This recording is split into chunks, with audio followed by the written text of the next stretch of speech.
In the Sumerian accounts, the gods decreed that a flood would sweep over the cult centers and destroy the corrupt seed of humans and demigods.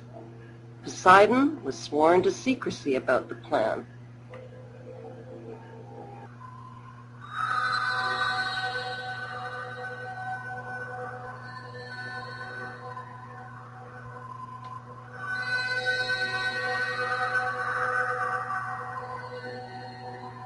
When the gods opened the floodgates of the Straits of Gibraltar and allowed the Atlantic waters to come thundering through into the Mediterranean, Atlantis was a doomed paradise.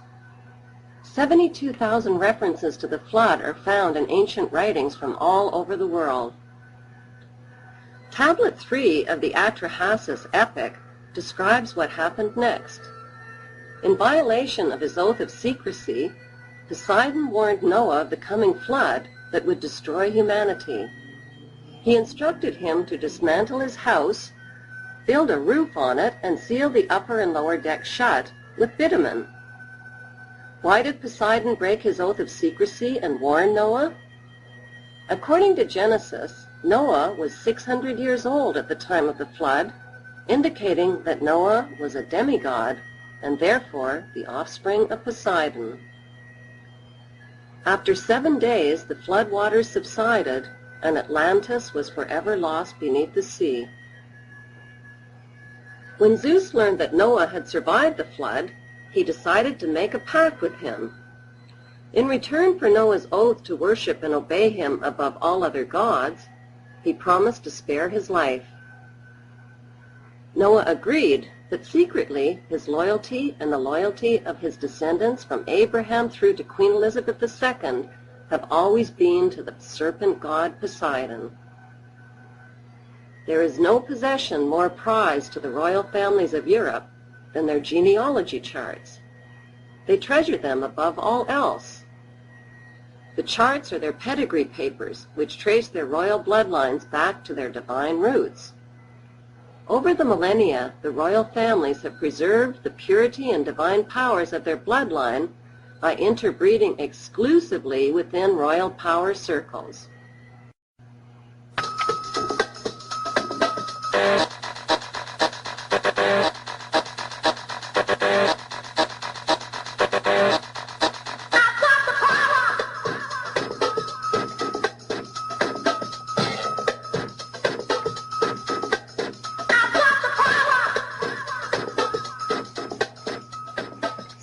Have been surfacing for years about the evil that lurks behind the smiling faces of the royal family of England and the United Kingdom.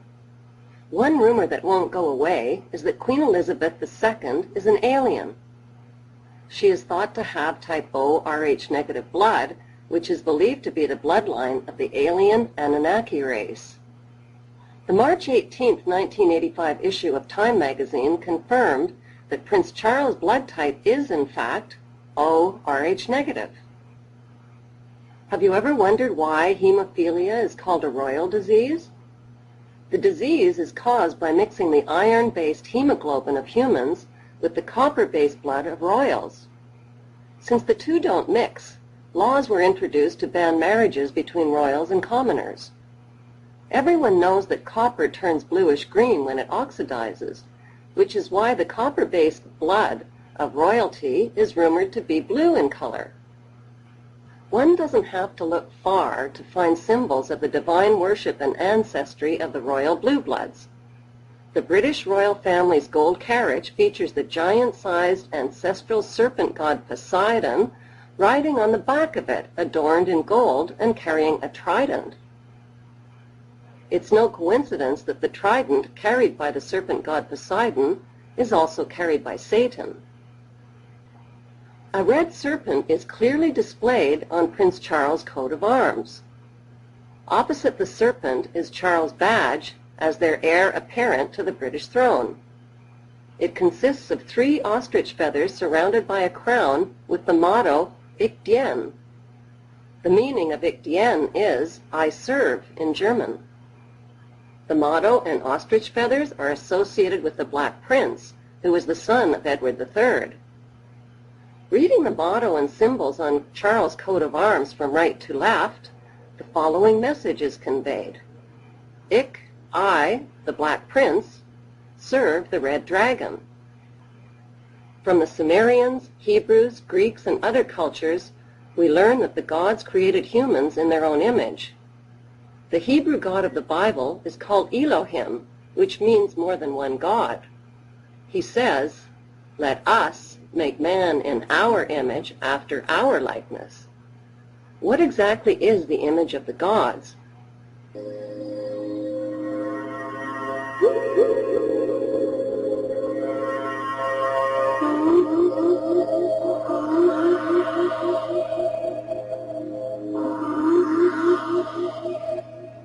In all of the ancient literature, the gods are described as having supernatural powers, advanced knowledge, and advanced technology.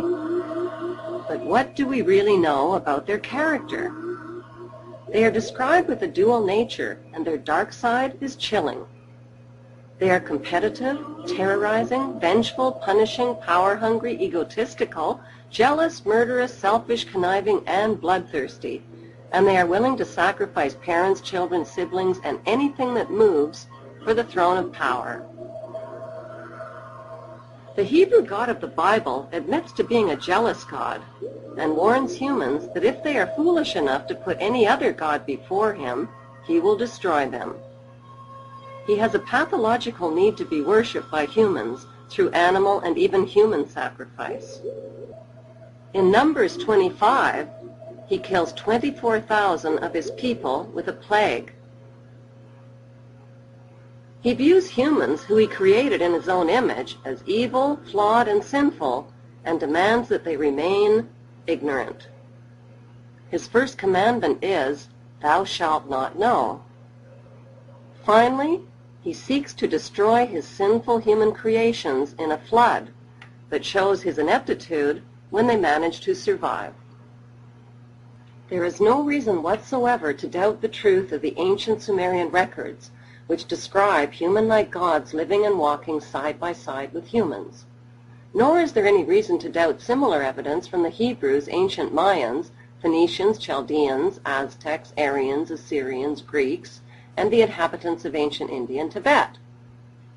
At our present stage in human history, we have overpopulated the planet and fulfilled the original purpose we were created for, to rebuild the lost civilization and technology of the gods who claimed this planet as their own 250,000 years ago. If we are to escape the same fate that befell the Neanderthals and our other experimental predecessors, our best hope for survival is to crack our genetic code and activate the power of our divine DNA. Dr. Hammer, a molecular geneticist, claims he has identified the God gene in human DNA. It's called VMAT2, and its job is to release the feel-good chemicals in our body called dopamine and serotonin, which give us the experience of bliss. VMAT2 is the DNA gene of our pineal gland. What's the pineal gland? It's a gland about the size of a raisin located between our eyebrows and directly behind our eyes, right smack in the middle of our cranium. It's called the pineal gland because it resembles a tiny pine cone. This powerful gland is believed to be the seat of our soul and the gateway to the universe and higher realms. Because its structure is remarkably similar to our eyeballs, it's called the third eye, or the mind's eye. It actually has a lens, cornea, and retina. The blue bloods revere it. They call it the all-seeing eye and have featured it on the U.S. $1 bill. Strangely, our pineal gland, which is tucked away in the dark recesses of our brain, is bioluminescent and sensitive to light. Like a cell phone, it has a built-in wireless transmitter and is the connecting link between the physical and spiritual worlds and higher frequencies. By awakening our pineal gland, we can speed up our learning and memory abilities, enhance our intuition, wisdom, and creativity, trigger our psychic healing abilities, and experience bliss. The symbol of this pine cone-shaped gland is the pine cone.